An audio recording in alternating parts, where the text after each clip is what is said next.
Today is March 5th, blog number 64, and I'm going to be having women's Bible study. This is the book that we're reading. I finally got the actual book. You know, I've been doing it online. I had to book online, so I finally got a hand copy of the book. I've been listening to it on my iPad, so I finally got the hand copy of the book. It is now 5:53, so 7 more minutes it will start. We are on chapter 4, a wife's understanding of relationships. So I wrote my notes and stuff because I am the teacher. So I wrote some notes and stuff for us to go over. So this is what we are going over, chapter 4. And then next week will be chapter 5. So I wrote some notes and stuff for us to go over. So yeah, that's what we are doing for today. So I have a few minutes to go before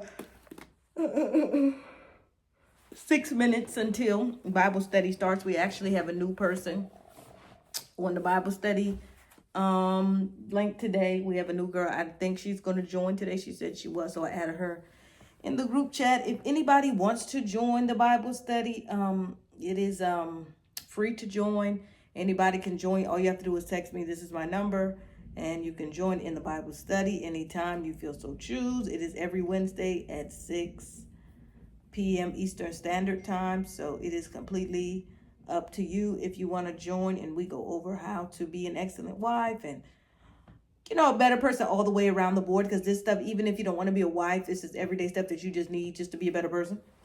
So, yeah, that is what I'll be doing. So I'll come back at 6 o'clock when everybody gets on. Hello. Hello? Hey. Can y'all hear me? Yes. Okay, baby. Hold on.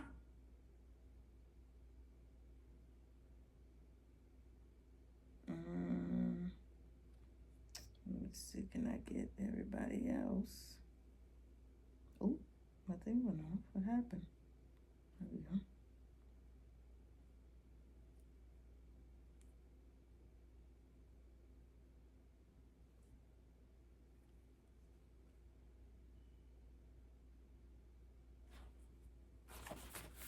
Okay. Hey, how you doing? We're just waiting for you because I wanted you to introduce yourself. I didn't want you to get in and be lost. So welcome to the group. Woo! Thank you. Okay, so what is your name, and are you single or are you married? Chapter 4, and it's a wife's understanding of a relationship and God's pattern, okay? So people often struggle with relationships. That's in general. That's relationships with your spouse. That's relationship with friends. That's relationship with coworkers. That's relationship with neighbors. We all struggle with relationships. Most of the time it's a one-sided street. Most of the time it's my way or the highway. That's generally for anybody. We feel like our way is always the right way. We know the right answer. And most of the time we're wrong. But, you know, we always feel like we are right and can't nobody tell us nothing. That's how the general mind works. We feel like our answer is the best answer, but sometimes somebody else may not agree. Now, sometimes we are right, and the other person may not understand that at the time. Sometimes people like to go the hard way and want to do stuff their way, even though we are right. So we do struggle with relationships because things get misconstrued, things go kind of crazy, things go kind of left.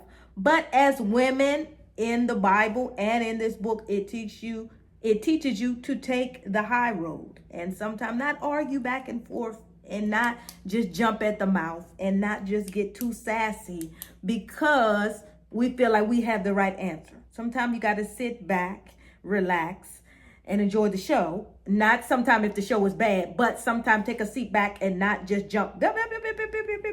Sometimes we have to sit back. As women, we have to take the high road so stuff can play out better in our homes. So for you, since you're new, I'll let you start. What did you get as an understanding of chapter 4? What stood out to you in chapter 4? I think the biggest thing that stood out in chapter 4, let me pull it up because I did kind of take notes. So give me a second. Hold on. The comparison of characteristics of the Trinity and then characteristics of fallen man. that really stood out because it allowed me to kind of have perspective of things I may be thinking as like a fallen man and how I can alter that to line up more with the Trinity as like a unity. That really stuck out to me, as well as there was another, or maybe that was the previous. Oh yes, that's all. That part really stuck out to me because it allowed me to really see and view things differently. Okay. What I know, you took some excellent notes too, Miss Ma'am. So what stood out to you? I know your notebook is long. What stood out to you? Okay, so yes, what she just said, the same thing. I got same thing, the characteristics between the Trinity and fallen men. Also, I basically that our motivation should be to glorify God, and just like be more selfless in a marriage and not always put ourselves first. Basically, our husbands, even though it's very, very hard to do, they should, we should consider them, basically put them first. So, and basically, again, in all that we do it to glorify God, no matter how hard it is. Yeah. Our need is to respond as a fallen man, but, we are supposed to act, differently, respond differently. Yeah. So, Desiree, did you get anything from chapter 4? You didn't get to finish reading it.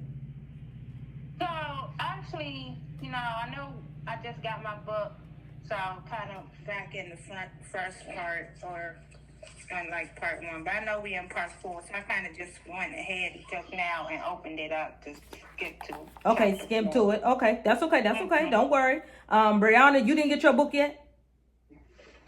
No, I didn't. You didn't? Okay. Okay. Well, don't worry about it. It should let me, you know what? Let me check to make sure I ain't lying. Let me check on my Amazon. See where your book is at.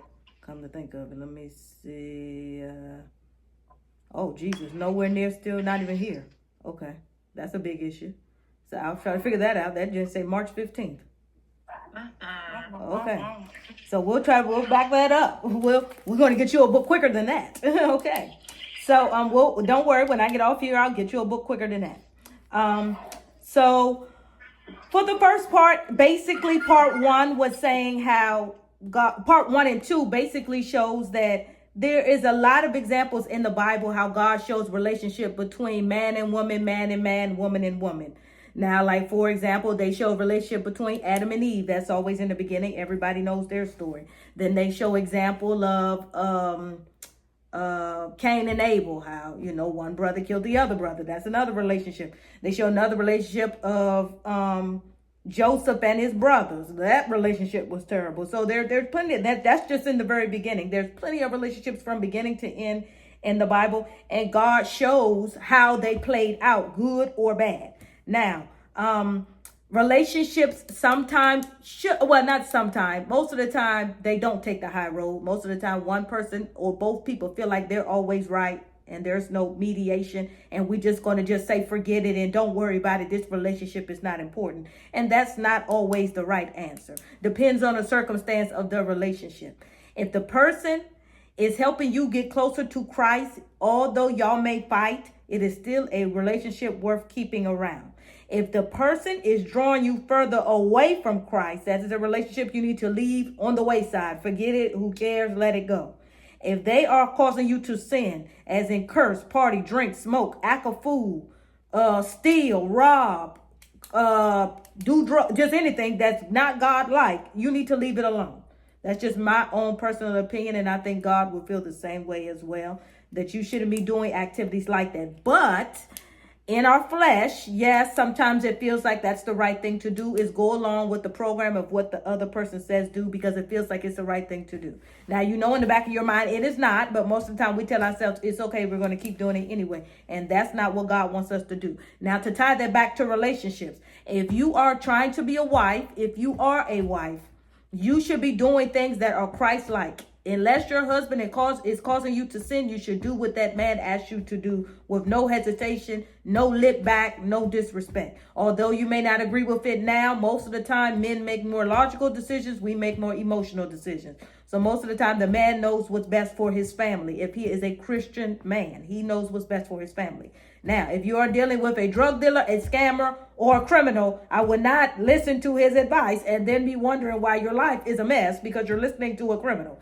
That is on you. You have to keep that decision to yourself. You have to tell yourself, okay, if I continue to listen to him and he leads me around a bad path, you cannot be upset at the repercussions that happen because you listen to somebody who's not even listening to God. He's listening to the devil, so he will lead you astray. So you have to make the decision as a wife if you want to continue listening to somebody who is Christ-like or who is devil-like. Now, at the end of the day, if you marry somebody who is a criminal, or if you want to deal with somebody who's a criminal, do not just give up on them, especially if you're married. Now, if you're married to them, God does not want you to just jump ship because they committed a crime. No. But you can start saying no to a lot of things that they do. And please believe, after a while, they're going to either perk up or they're going to leave you. Now, if they leave you, that would probably be the best response because then you can go on your way and find you a Christian man. Now, if they decide to stay and they see you keep saying no and you're doing the God thing and they're not, it's going to show over time. The relationship will get stronger on his end because in the home, the woman really builds up the home for the man to come in and have peace. So if he's doing stuff that's illegal, but you're trying to do stuff the right way, he's going to be like, why is she not doing stuff I want her to do? I'm going to go find me somebody else. I'm going to leave her. And that's cool. That's when you can do your own thing. But it could be the other way around. He could see that you're trying to do right and he's doing wrong. He's like, dang, why does she always want to do right? And everything works out for her, but never works out for me. He might be like, dang, I need to start doing what she's doing because obviously it's working. So that's what I'm saying. It can either go one or two ways. But your objective is to live right so other people can see how to have a good relationship like you're portraying in your life. Okay, so any questions about that? No? Okay. So on the next page, so I was kind of piggybacking off of page 27. On page 28, it kind of goes off of how God looks at marriages as one flesh. They look at it as one. Once you two join together, you have become one. That's what God really wants. He wants you to be you, your spouse, and God. All three of y'all are supposed to make this work. And when you get married, you're supposed to be pleasing God, not anybody else. Just simple as that. It's supposed to bring unity. You're supposed to be able to show other couples how it's done. Other couples should not look at you and just be like, oh God, I would never want to be like them. All they do is fight. They don't even know how to communicate with each other. They can't even work together. All they do is argue. All they do is look unhappy. Then that leads people to think this is why I don't even want to get married because I ain't trying to be miserable like them. Oh God, I definitely can't be like them. They look a mess. I've seen this and this person together, and look how he cheats on her. Look how they cheat on them. That's not that's not what should be playing in the back of your mind. When you see a couple, you should be able to like, I aspire to be like that. Look how happy they always are. Look how he hugs on her. Look how she hugs on him. Look how they're always smiling. Look how they never argue. Look how happy they are. Look how they communicate. That's what should be playing in the back of your mind. But again, that draws back to what I always say every week. Social media will make you think that everything is just so woo, and it's really not.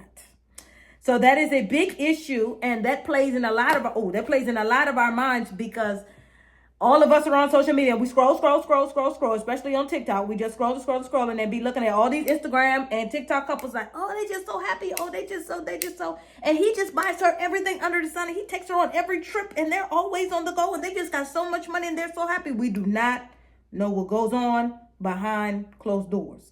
If you don't know these people in real life enough that you could pick up the phone and you can hear a conversation between the two, do not fall for it. I don't even care if it's a YouTube couple, because when the YouTube cuts off, you don't know what goes on behind the closed doors. As I say, if you can't pick up the phone and call these people and hear the conversation in the background, you need to leave it alone. But again, it's hard because relationships are so thrown in our faces, good or bad, all day and all night. So it's hard to grasp on what should be and what should not be. So Bible study is over. It was so good. Thank y'all for listening to vlog number, 64, and I will see y'all again tomorrow.